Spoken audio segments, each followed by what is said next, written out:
Ladies and gentlemen, welcome to the podcast where we say, hey, at least Joe didn't get squashed. It's Lost in the Midcard. Welcome to our Great Balls of Fire reaction show. We are going to break down the entire night, which was a very, very solid night. We said it was great on paper. Pretty much was a great pay-per-view. They did pretty much deliver.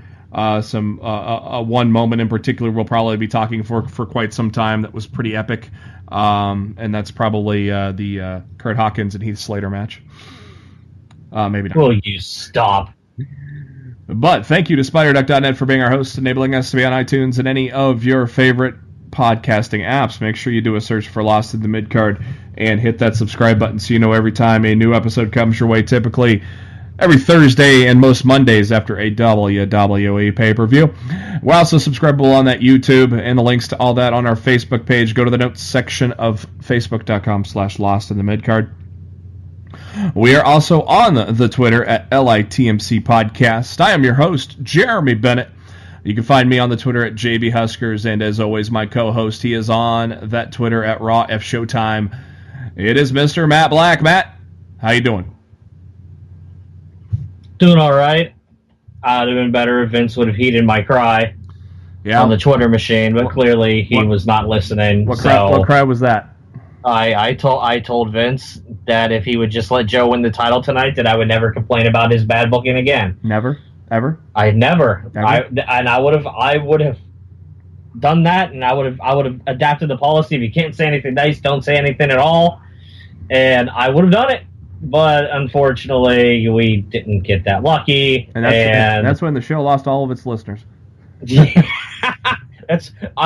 friend messaged me. My friend Nico, who's an avid listener of the show, messaged me and said, "Your podcasting career is going to go up in smoke if Joe wins the championship tonight." And I said, "Well, it would have been worth it, but yeah, it didn't. It did not happen. We did not get what I wanted." No. I really, really, really wanted to see Joe win that championship tonight, but like you said at the top of the show, at least he didn't get squashed. My only thing I could have said about that match, I wish he would have kicked out on the first F5, and it would have taken 2, and that's really just about the only thing I can say. Well, shit, for a second there, I thought it was going to be a squash the other way. I'm like, what? Oh, that would have been awesome. Because, I mean, it's not like Brock hasn't been squashed before. I thought... And then you could have done the rematch at SummerSlam, and I'd have been all about it. I thought when Lesnar got back into the ring and slumped in the corner, I thought Joe was going to lay him out with the muscle buster. I thought, oh, shit, this is going to end quick. But that's all right. Still fun, good match. Just like Lesnar and Goldberg, short and sweet. Actually, a little longer than that. Actually, went about 8 minutes. Where Lesnar and Goldberg did the deed in 5 minutes, which was still, even though it was 5 minutes, it was great what they did with the 5 minutes. And same thing with what Joe and Lesnar did with the 8 minutes. I thought it was great. Joe looked like a complete badass to start the match off, and there we go. We typically don't cover headlines on a pay-per-view show, but we got a few major ones, so we're going to talk about those right now. First off, the big shocking one. In a day full of what the fuck news, it was a crazy day on Friday, and lots of weird things going on. But in the end, another one dropped right as everybody's probably getting off work and heading down the traffic at rush hour, and they see the headlines, Austin Aries released. Yes, the WWE announced that they have released Austin Aries from his WWE contract. He was replaced by Cedric Alexander at the Madison Square Garden show on Friday.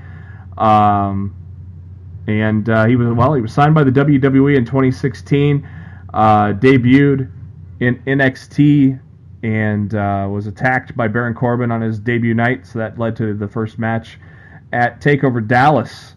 And then Aries had a great match with Nakamura to determine a number one contender for the title.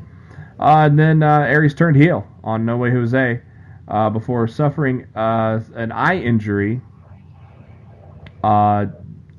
He suffered an eye injury to his orbital socket, put him on the shelf for a while. It was in a match against Nakamura. So in that time, he was on 205 Live on the commentary and also did some commentary on Raw as well before he got better, and had a feud with Neville, and that led to a WrestleMania match with Neville on the pre-show, and then basically another match after that at Payback, and then again at Extreme Rules, where Aries still did not obtain the title, and that was basically it for his in-ring career with the WWE. Matt, the rumors are they wanted to re-sign him, but wanted to keep him in 205 Live, and he didn't want that. I'm not sure if that's true or not, but what do you think about the whole situation? Well, there's a lot of rumors out there if you want to go on who you want to believe right now, which is very interesting. Some sides are saying that he requested his release and it was granted. Some sides are saying that he was fired. Like, they were tired of his attitude and they didn't want him around anymore and they let him go. I mean, there's two sides to every story, obviously. Until Aries comes out and actually talks about it publicly, we're not going to know. But at the end of the day, Aries is gone, and I think it's a big blow for 205 Live. But I think at the same token, they need to insert Enzo into that as soon as possible, because if Raw Talk was any indication, it seems like the Enzo and Cass feud was one and done, as it should be. Yeah. Because both of those guys are not going to benefit at all by being interlocked with each other. And I really think Enzo in 205 Live would be the best thing for him right now. Look at Jericho being all brilliant when he said that a few months ago. Well, maybe he knew something at the time that we didn't. Yeah, I've seen reports that Aries ruffled some feathers backstage and didn't get along with people. I don't know if that's true or not, but... dude, hearing what I've heard about him from his past, that would not surprise me. Yeah. He didn't really leave Ring of Honor in the best terms either, did he? Probably not. So, I don't think he's really left anywhere on good terms. Yeah. But at the same token, money talks and bullshit walks. So if GFW or somebody wants to pick him up, you got to finish that. It could happen. Money talks, bullshit walks, and Anthem will sign anything. Fuck that, Al. Yeah. So it's sad to see, but hopefully we see Aries on our television screens sometime soon. Was it a mistake putting him in the Cruiserweight division? Not if they had put the title on him. I think he'd still be in NXT right now had he not gotten injured. Mm-hmm. I don't think they'd have brought him up to the main roster for any specific reason. They brought him into 205 Live to do the commentary because he fit the weight requirements of the show, and he was injured, and they wanted to have something for him to do while he was out hurt. It sucks. Aries is one of my favorites. I was really bummed to hear the news on Friday. Really bummed me out. But whether he requested it or whether he was fired, clearly he's happy about it. Yeah. At least that's what his tweets would say anyway. About 45 minutes before the release was announced, he tweeted out, "It's a beautiful day." And almost immediately after WWE officially announced his release, he did the smiley face, thumbs up, banana emoji tweet. And I don't believe he's tweeted since. No, yeah. Oh, at least I looked earlier tonight and he hadn't.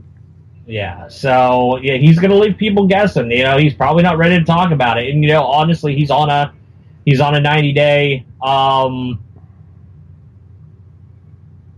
blah blah. He's on the 90-day no compete with WWE, so maybe he can't. Well, even talk about it until that's done. Well, in about 90 days, Lucha Underground will film season 4. Nobody's gonna be dumb enough to re-sign with that company. Go to Madison Square Garden and you never know what you're going to see. Well, if you went there Friday, you're going to see a title change. As they mentioned on Great Balls of Fire, AJ Styles defeats Kevin Owens with a phenomenal forearm to win the United States Championship. It was kind of cool, funny seeing all the reactions from different websites and people on Twitter. Like, everybody was waiting for that decision to be reversed, but it never did. And well, once you saw the footage, there was nothing to reverse. No. And like that finish was as clean can be. There was nothing that could have, there's nothing they could have done. And after the match, AJ on Facebook Live says, well, I think I might just make Kevin Owens go through a battle royal to get his chance back at this title. Yeah, which I don't think that's going to happen, but it was pretty funny for him to say. Yeah. I feel like they're going to rematch a Battleground in a few weeks. Pretty interesting SmackDown coming up here on Tuesday. See what happens between those two gentlemen. But good stuff there. AJ Styles, your new United States champion. And finally, we may get to see Lio Rush in NXT. Lio said that this was just announced early this morning that at the CZW event last night, he will make his final appearance on August 5th. And word is going around backstage that he has been offered an NXT deal. Of course, he's trained at the MCW school in Baltimore, where his tag team partner is none other than the Velveteen Dream, Patrick Clark. It'd be kind of interesting with the lack of tag teams in the division. I would not hate to put Rush and the Velveteen Dream together. Matt, would you? I think it's a bad idea for both guys right now. Think so? Rush is coming in fresh. Clark's already doing his own thing. I think putting the two of those together right now would be a bad idea. If Clark was still at the Performance Center, without a gimmick and without a reasoning to be on TV, that would make sense. Bring them in as a tag team and make a run at the Authors of Pain. But right now, I think pairing the two of those together right now would be a bad idea. But I mean, if you've been listening to Lost in the Midcard, I told everybody months ago, Lio Rush was on his way, Donovan Dijak's on his way, Kyle O'Reilly's on his way, Bobby Fish is already there, Adam Cole's on his way. I mean, NXT is about to get loaded. Yeah. With a lot of freaking good talent. So it's gonna be a really good time to be a fan of NXT again, because they're very much about to enter another boom period when it comes to their talent roster, and their women's division's gonna explode after the Mae Young Classic with all those additional talent. Like the end of this year is gonna be an awesome time to be a fan of NXT. Like it already isn't already, but it's gonna be even better when we get to later on in the year and all these guys are under the same roof. And you got a gentleman by the name of Mauro Ranallo calling all the action. Oh, dude, everything's picture perfect down in NXT right now. I love everything that brand does. Everything that Triple H does down there is it's perfect. And the best thing about it is, like, they protect people so well down in NXT compared to WWE. When somebody loses in a big time match down in NXT, perfect example, Roderick Strong and Rude on Wednesday night. Yeah. Strong didn't look weak coming out of that. No. Strong looked like $1 million. Like, they know how to book people down there that even if they lose, they don't come out of it badly. And that's super important in the days of professional wrestling, to protect the people that you're trying to book with. So I love NXT, and it's only going to get better from here. And I think that's freaking great. Great Balls of Fire, the kickoff show. We start off with the 205 Live announced team of Vic Joseph, Corey Graves as Neville. Neville takes on Akira Tozawa with Titus O'Neil along his side. Big pop for Tozawa from the Dallas crowd. This was one of two matches that were great, Matt, but had weird endings. I thought. Oh, I hated the finish to this. Yeah, I thought this was a very good battle between these guys, and they got over 10 minutes, which was great.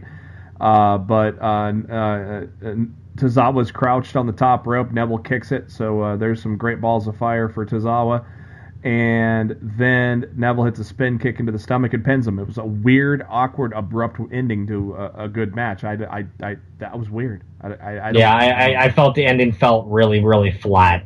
I mean, if it's setting up for a rematch, like they teased on the show, that's fine. But I felt it was like, oh man, this is a bad omen. Like this is how they're doing the pre-show. Like, oh god, how bad is the actual pay-per-view going to be? Luckily, they didn't really follow that suit, and the pay-per-view was really solid. I thought the pay-per-view was very solid overall. Yeah.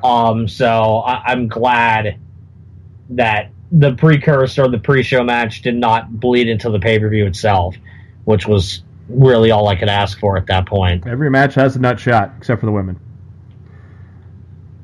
You know what? You might be right. I'm trying. Honestly, I should have counted. I know there's at least one in the opening and at least one in the end. I think that was actually it. I was just joking. Joking that great balls of fire. You open with balls and you closed with balls. Yeah. So it's a great bookend of balls. Oh my. We kick off the main card with Seth Rollins and Bray Wyatt. And this was another very solid match, I thought, as one should expect. Good stuff here by both guys. Just the feud has not really caught fire at all, at least in my mind, probably in most people's minds either. So I think it was a great choice for an opener because it'll be at least a solid match. Wyatt hit a Uranagi slam, got a 2 count, and Wyatt is trash-talking Rollins, telling him to fight him. Rollins tries to come back, but Wyatt kicks him in the knee, goes to the floor. Rollins went to attack, and Wyatt hits a thumb to the eyes, which blinds Rollins and sets him up for the Sister Abigail. And Bray Wyatt is your winner after 12 minutes, and a good, solid match. As Matt said on Twitter, let the WWE 2K18 curse begin. Matt, you called me crazy for predicting Wyatt here, but I came around on it before. If you have seen my predictions on Twitter earlier today, I did pick Wyatt to go over. So I think it's just when you first mentioned it, I didn't see it. Mm-hmm. But when I thought about it, I had a couple days to think about it since Thursday, and it's just like clearly. Wyatt just needed to win more. Yeah, and for some reason I just had this inkling that they're going to give it to him. And if he's going to tangle with Lesnar this year, like Meltzer has hypothesized, you need to build him up. You need to have him get wins against. Yeah, Seth Rollins. That's one feud I just can't see. I can't see Wyatt versus Lesnar right now. They've done so much damage to him. They would have to build him up like I couldn't even see Wyatt and Lesnar to the Rumble. Yeah. And I'm talking like Wyatt can't lose a match until he loses to Brock at the Rumble. That's the earliest that they can do it. That's crazy. That's crazy to me, honestly, to even think about that.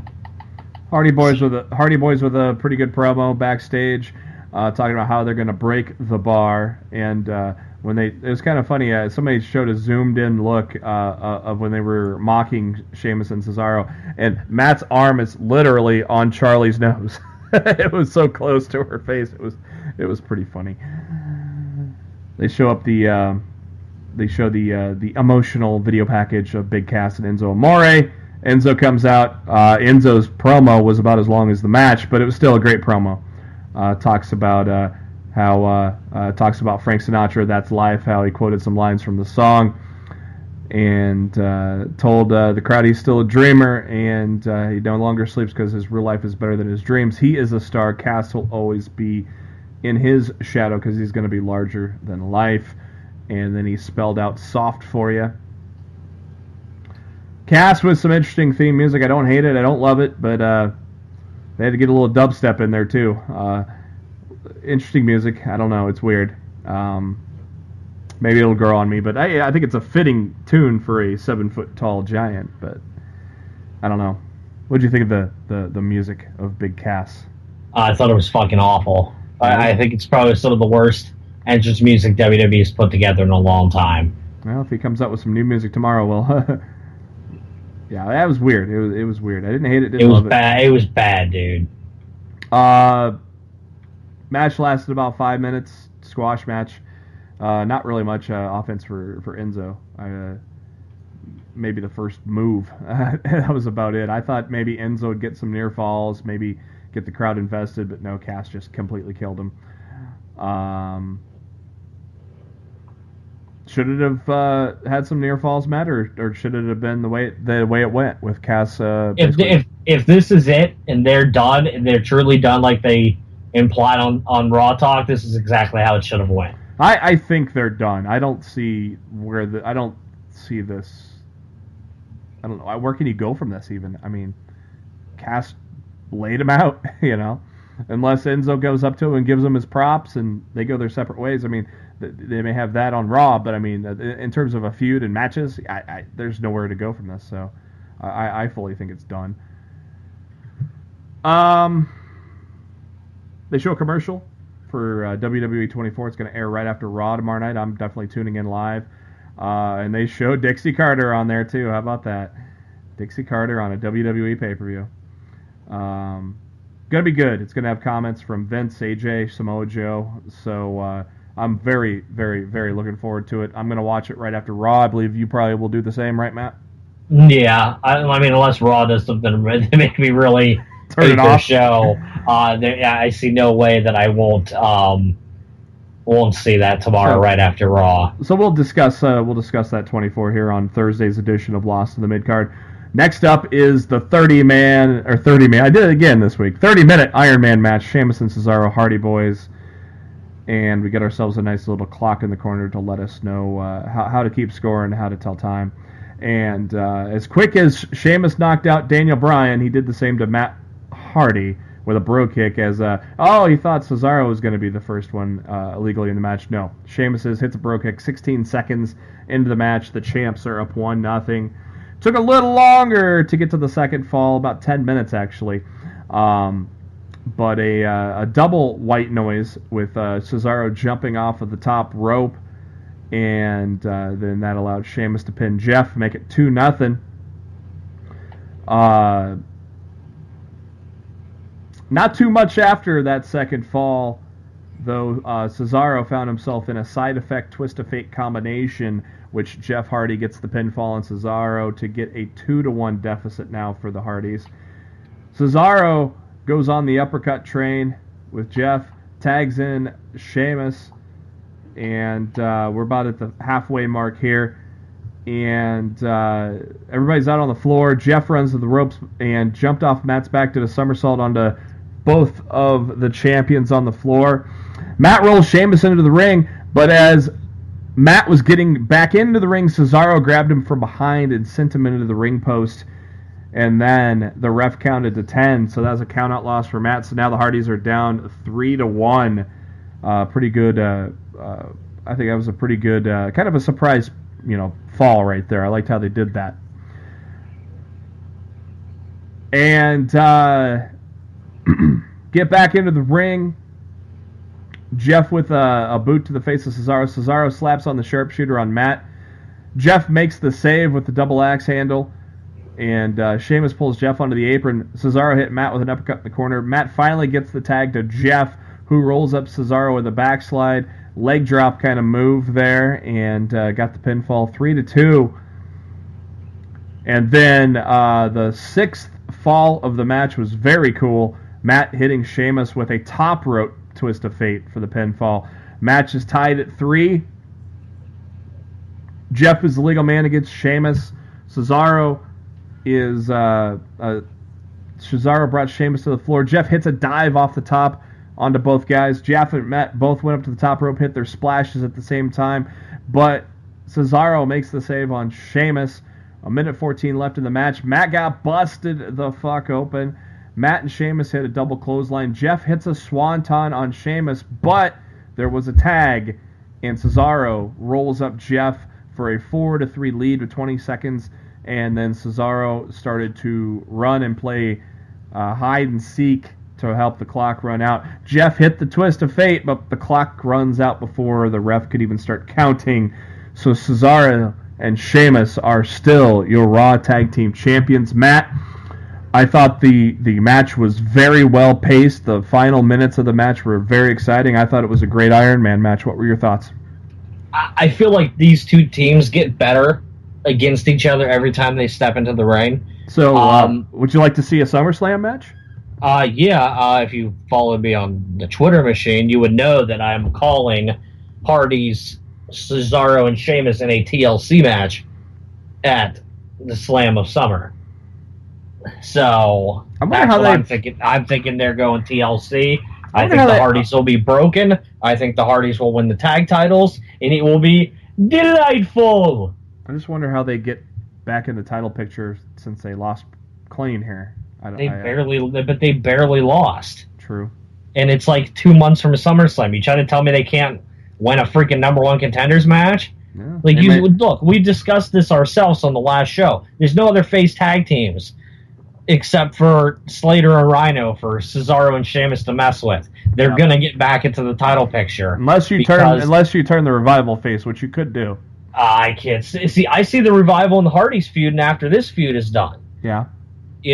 This unfortunately the Revival got hurt early on and they kind of got pushed to the side for this. I feel like if the Revival would not have been injured, I feel like this feud we're seeing right now probably wouldn't be happening, and it would probably be the Hardys and the Revival right now. It's just injuries suck and things happen, and you got to do what you got to do. So. Yeah, I wouldn't hate it, especially if it's a TLC match. But I mean, these guys, they put on a great show throughout, and are quick becoming, much like Strowman and Reigns, quick becoming a good candidate for feud of the year. These four guys have just done amazing things, and you're right. There's really no other contenders right now, so this would be a great finale, especially if they're broken. I think Matt's face got broken. Reby Hardy did tweet tonight the last time Matt Hardy bled didn't go very well, or did it? So yeah, it's totally teasing that this is that we're all gonna get what we want, and I truly feel like this is going to happen, and it's going to be awesome. And do you think it happens as soon as tomorrow? I don't. I feel. We do have a long time until SummerSlam. Yeah, we do. We have so much time until SummerSlam. I know a lot of people would like to see it happen tomorrow, but I feel it's going to occur probably late July, probably mid to late July. Not tomorrow. Probably late. I hope. I don't think mid, because mid would probably be like next week. So I'm gonna say like late July, early August at the latest, because they're gonna want broken merch available SummerSlam weekend, and they're gonna sell a shit ton of that. Yeah. While they're there. So yeah, that would be my opinion. I think I think by SummerSlam they're going to be broken, and it's going to be delightful. I hope brother Nero gets to do his thing too, on the microphone. I don't fade away and classify myself as obsolete. Yeah, I don't see why they couldn't. Raw Women's Championship. This was another instance of a great match marred by a bad finish, but I think we called that. I liked the finish. We called it on the show that it was going to be a fluky finish, and sure enough, it was. But a very good match between these two girls. These girls put on a hell of a show. I enjoyed the entire match throughout. Didn't have a complaint at all in the match except for the count-out victory. But hey, that's what Bliss does. So Yeah, like I said, I feel like they're going to rematch at SummerSlam. Yep. So I think this finish was exactly what it should have been, and I think Sasha wins the title in Brooklyn. Sasha got some heat, though. Got her heat back as Bliss went up the ramp. Sasha said, "I ain't through with you," or maybe it's, "I'm not finished with you." And did the double knees off the announce table onto the floor. Pretty badass there. Double knees to chesty. Double knees to chesty. Toasty. All right. They show a clip of Titus O'Neil with Tozawa, and O'Neil knows that it was a low blow and asks Tozawa what does he want. And Tozawa says he wants a rematch, and O'Neil says he will work on it. Now go to the trainer, get some ice. So, do you think Tozawa gets a rematch? Well, I'm going to say he probably gets a rematch sooner than later, but does not win. I think either Rich Swann or Cedric Alexander, I think, is going to be in that spot at SummerSlam. What do you think? Dude, I'm telling you right now, it's going to be Enzo. Oh, you think Enzo already? Yeah. For the title? Yeah, it's at SummerSlam, yes. Wow. Because they have a lot of time between now and SummerSlam. Yeah. I think Tozawa will get his rematch out of the way. It will be on an episode of Raw or 205 Live, and I think they have the next 2 months to build up Enzo as I guess the next month and a half to build up Enzo as a credible challenge to the Devil. And you know what? I'm gonna say it right now. I think Enzo wins the title. I think he does. I think he's a cash cow. I think he's very popular with the kids. I think he's somebody that will cause people to want to tune in to 205 Live on the network every week. I think Enzo will beat Neville for the title at SummerSlam. Now, I didn't come up with how's that for a hot take? There you go. We'll see if it happens. Be interesting. Oh man, Brooklyn go nuts. Yeah, it's pretty much in his hometown. You know, you start the show with that. You start SummerSlam with Enzo versus Neville, and you do the title change. The crowd's going to be hot all night. Yep. I didn't come up with a 5 count this week, so how about 5 ways you don't want to get your balls hit in the WWE? One would be on the ropes. One would be with a kendo stick. Got to have somebody else's foot. I mean, you don't want that. I think the number one way you do not want your balls to be attacked in the WWE is with jumper cables. Just ask Shane McMahon. I was waiting for jumper cables at Great Balls of Fire, but we didn't get them. I'm so glad we didn't. Intercontinental Championship Miz with his Miztourage and the beautiful Maurice against Dean Ambrose. Pretty much went by the book. We all figured the Miztourage was going to help Miz retain the title against Dean Ambrose. Good match though by the guys, but I think finally we can say goodbye to this feud. It's been a good feud, but it's just been going on way too long. And I can't remember the last time I've wanted to see a feud die this badly. Like, I am so glad that this feud's going to be over. Yeah, I enjoyed the feud, but yeah, it shouldn't have carried over to Raw.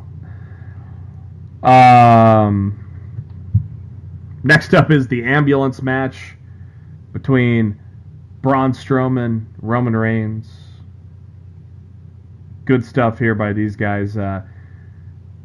Some hard hitting. Basically, Strowman just taking it to Reigns early on. And what did you think of? I mean, this baby went about 17 minutes, and they did quite a bit of stuff, including going through the video board and all sorts of stuff, ending with Strowman sidestepping a spear, so Roman loses on a technicality. Before we talk about the post-match stuff, Matt, what did you think about the ambulance match itself? Oh, I loved it. Mm-hmm. I loved this match, and I loved the finish. I laughed out loud. I thought it was one of the funniest finishes I've seen WWE do in a long time. It was like a cartoon finish. Whoop! Dude, yeah, like Wile E. Coyote and the Roadrunner type finish. To me, it was hysterical. Like, I loved the finish to this match. I thought it was great. Roman some people will say Strowman didn't look strong because he didn't literally win the match. But I mean, in a gimmick match like this, when you just got to throw somebody in an ambulance and shut the door, he won the damn match. Strowman didn't look strong. Yeah, Strowman went through the video wall and then got up. That was pretty cool look on his face when he got up. Like, I think he was saying, "I'm not finished with you," but I could be wrong. What was that line? Strowman said to Reigns while they're in the aisleway there. Hit me, you son of a bitch. Hit me, you son of a bitch. That was great. But he was blocking the chair shots with his arm. Yep, the arm that awesome. Yeah, that was great. And before that, Roman was working on that quote unquote injured elbow with chair shots. He also did a drive-by kick to it. Then Strowman got superhuman, and those chair shots were doing nothing. They get up the ramp, and seriously, if Roman tossing was an Olympic sport, Braun Strowman would be your gold medalist because he launched the fuck out of Reigns onto the ramp from the floor. That was great. Some good near falls. Then they get back up to the ramp, and that's when going through the video wall. Strowman stumbles up to his feet. Reigns picks him up. Strowman shoved him away. They were near the ambulance. Roman hit him with the lighting rig and charged at him while the doors were open, and whoop, went right in the ambulance. So Strowman is your winner, and it wasn't over. Roman gets out of the back of the ambulance, attacks Strowman. What a dick. How heelish of him, huh? He throws Strowman in the ambulance, gets in the driver's seat, and decides to take off. Roman's in the parking lot. He sits there for a minute. What's Roman going to do? Well, he's just going to go full reverse, floor it, and have the back ass end of the ambulance go right into the damn semi, and all sorts of people come out to check on Braun. Jamie Noble there to save the day with a crowbar. Kurt Angle's there. All that, and what a great moment, Matt. Wasn't that cool? The only way I won't like this is if they don't do the double turn. If this was not the double turn, yeah, because apparently the top babyface on the Raw brand just attempted murder live on pay-per-view. So if this as long as this was the double turn that I think it was, I'll love it. If it's not, it was awful. I won't put it past the WWE of not doing it. Just saying. That'll be bad, dude. To play off of the chaos and confusion and whatnot, they kind of threw an impromptu match with Kurt Hawkins and Heath Slater. We didn't get to see much of it as they went back to the backstage area. I think this was kind of their way to throw, we don't know what's going on, while Kurt Angle is tending to, hey, you two guys go out there. It's got that kind of thing, and so they put on a 2-minute match for the crowd. We didn't even get to see the ending of it, but Heath Slater did win. I can't begin to tell you how little I care. And then the camera is, of course, backstage on the ambulance, and the firemen there using the jaws of life. They get the door open. I was waiting for Braun to just stand there like a badass. But no, he was actually still laid out, bloody all over. I'm glad he wasn't. I'm glad he wasn't standing there. It would have been a little too cartoonishly over the top. Yeah, the way they did, I'm glad they sold it. The way they did this was perfect. Strowman was refusing help, stumbles his way out of the ambulance, crawling, finally gets up to his feet, and walks away. And wow, that was cool. What they did with, they've done everything. Booking with Braun Strowman, they've done everything right with him so far. So, again, this is just another chapter of them doing no wrong for Braun, which is great. Next up is Brock Lesnar and Samoa Joe. Joe comes out. Big reaction from the Dallas crowd. I think the Dallas crowd wanted a full-time champion. Big Joe chant for him. Brock Lesnar comes out. Well, he got a good ovation, too. And JoJo introduces Samoa Joe, and then Paul Heyman asks JoJo for the mic cordially and says, "Ladies and gentlemen." And as he's introducing Brock Lesnar, Joe attacks Lesnar from behind and threw him into the barricade and put him through the announce table with a Uranagi. How fucking cool was that announce table spot, Matt? I thought it was dope, dude. Bell had not even rung yet, so we're wondering, no match. Is this gonna we're gonna have to wait till SummerSlam? But yeah, when Joe attacked him and started beating his ass before the shit even started, I was marking out. I was just like, yes, they're doing it. This is gonna be great. Yeah, I wanted to believe so badly that they were gonna do, they were gonna do the right thing, and do the change, or at least end the match in a no contest way that we were going to see this continue going into SummerSlam, but it is what it is. Lesnar slowly crawls to the ring, which made me think, when we looked at the clock when this match started, I was like, oh, great, Joe's going to get completely squashed. Then, Lesnar, after going through a table with a Uranagi, crawling to the ring, I'm thinking, is Joe going to squash Lesnar? What is going on here? I thought when Lesnar got into the corner, finally got to his feet, I thought Joe was going to lock in a muscle buster and we were going to call it good. Instead, though, Joe kept on with his coquina clutch, trying to weaken Lesnar. He could never fully get the coquina clutch on him. Drove Joe into the turnbuckle, and then one German suplex, two German suplexes, three German suplexes by Brock Lesnar, which look amazing when they do it on Samoa Joe. Samoa Joe is against the ropes. He kind of grabs the referee, kind of pulls him to the side while he's hooked up with Lesnar, so the ref can't see. Joe mule kicking Lesnar right in the nutsack. And Joe hits another Uranagi, only a 2 count, put on the coquina clutch, but Lesnar hits a sidewalk slam to get out of it. Then 3 more Germans by Brock Lesnar. And Joe slaps on the coquina clutch again. Lesnar drove him into the turnbuckle. Joe locks it in a little tighter. Lesnar is passing out. His face is turning purple. But he fights out of it and hits an F5. And Lesnar covers for the win after a great 8 minutes of a main event. I was completely glued to the set the entire time there, Matt. I think they did a great job with Joe and Lesnar. You agree?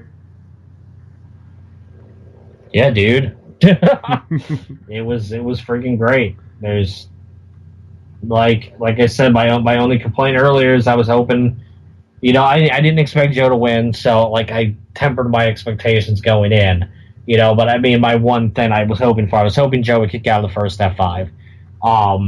But other than that, they didn't do anything that I wouldn't have been happy about. So between the tag match and the ambulance match and the Universal title match, I'm really having a hard time picking a favorite of the night. None of them are really standing out above each other, but they all were great. So I'm just going to say a co-best match of the night with 3 of them, because I thought all 3 delivered in their own ways. But none of them really stood out as going to be classics in time or anything like that. So I'm just going to say those 3 kind of both all took the cake there today. What was your favorite moment or match of the night, Matt? Are you in the same boat I am? I couldn't pick. Yeah, I'm not really sure. There was a lot of good stuff on the show tonight. I don't really have one individual thing picked out. So thanks to everybody that took to Twitter to vote in our poll after Great Balls of Fire. I was a little surprised, not really sharing our sentiments on liking the show. Leading the way at 33% was C. B got 29%, D or F 26%, and 12% got A. I'm guessing many people just were pissed that Lesnar kept the title. I give it a solid A-. A couple of odd finishes, but I thought it was a great show, Matt.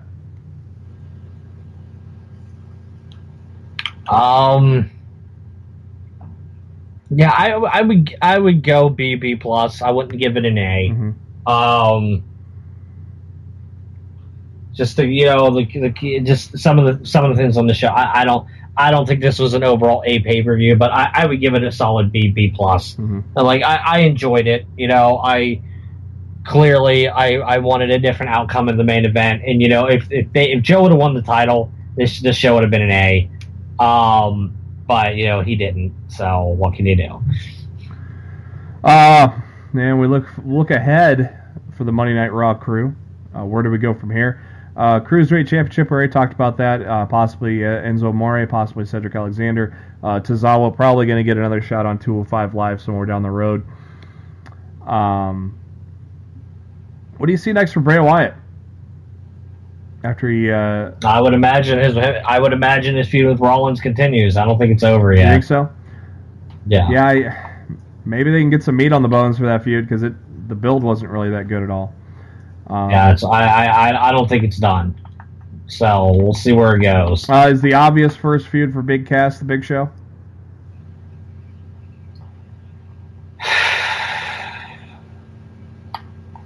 I hope not. I don't want to see that. Who do you want to pair him with? I don't know, but I don't want to see that.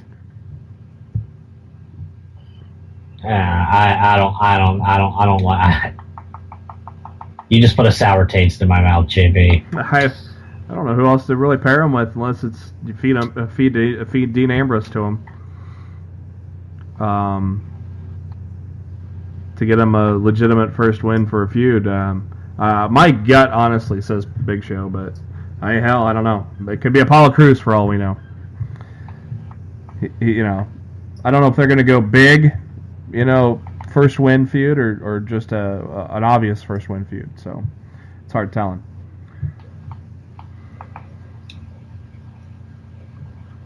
Do you fully expect, as we just said, the Hardys and Sheamus and Cesaro to not be done with each other? Basically because there's nothing else out there. So yeah. Sasha and Alexa, if you watch the end of that match, that's not over with.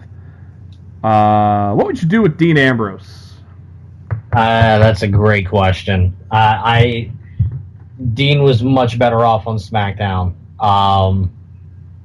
I think Dean might, unfortunately for him, might float for a bit on Raw. Yeah. Until they figure out what they want to do with him. Yeah, that's kind of why I wondered maybe if Big Cass would be in there for him at first.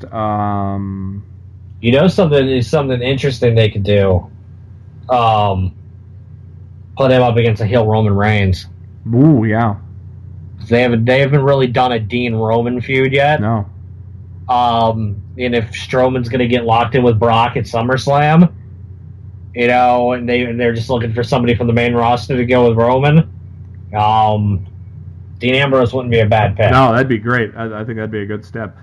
Who do you like as the next challenger for The Miz? A Finn Balor, maybe? If he wasn't stuck in that stupid feud with the Drifter. Yeah. Yes, Finn Balor would be an excellent choice to. I'm guessing that be put in there with The Miz going forward. I'm guessing that's not carrying over to SummerSlam, Matt.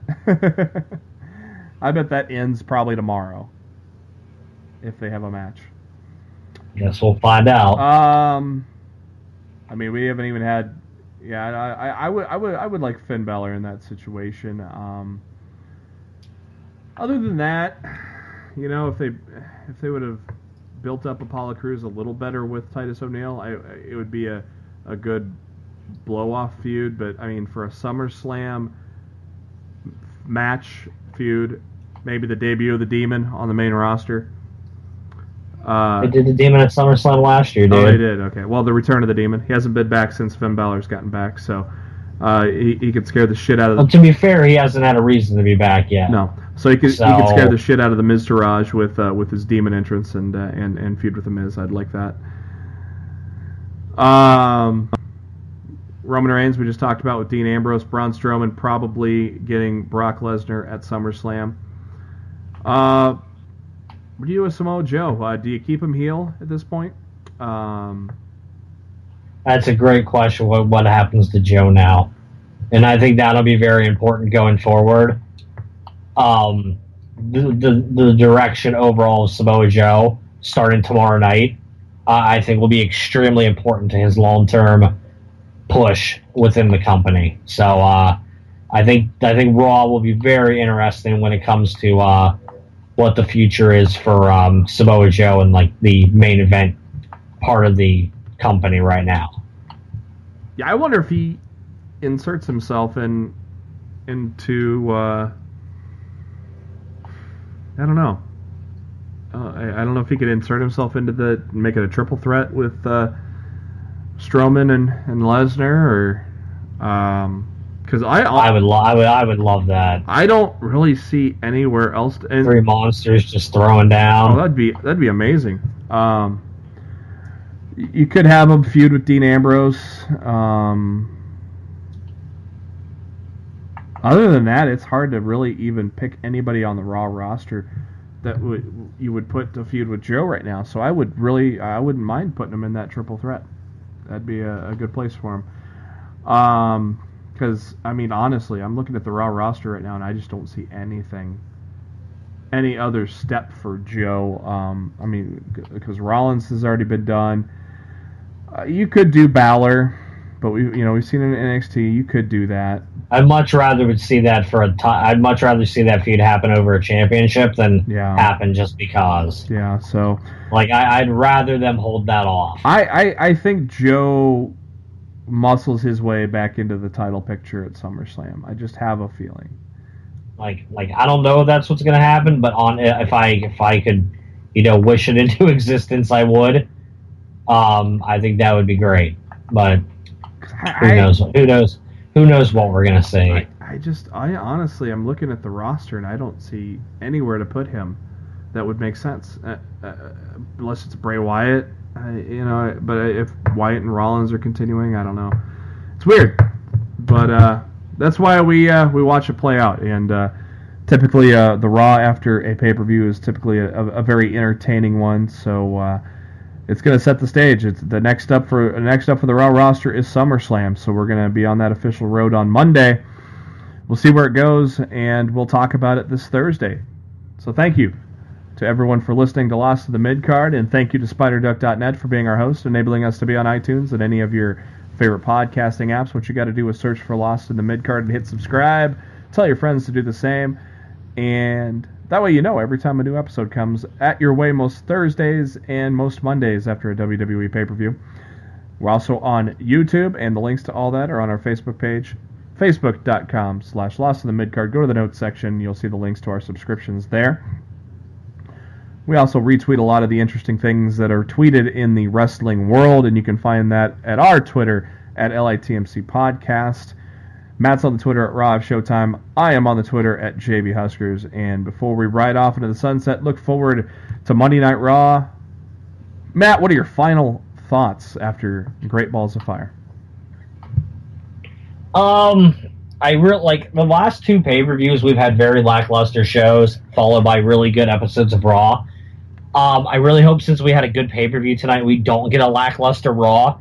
It's like in reverse. I'm really hoping for a good show tomorrow to really kickstart the momentum towards SummerSlam. Almost think I'm really hoping that's what we get on Raw Monday. You almost think it has to be a great show because it's the official road to SummerSlam now. But you say it almost has to be, but then again, this is Vince we're talking about. Hey, pal.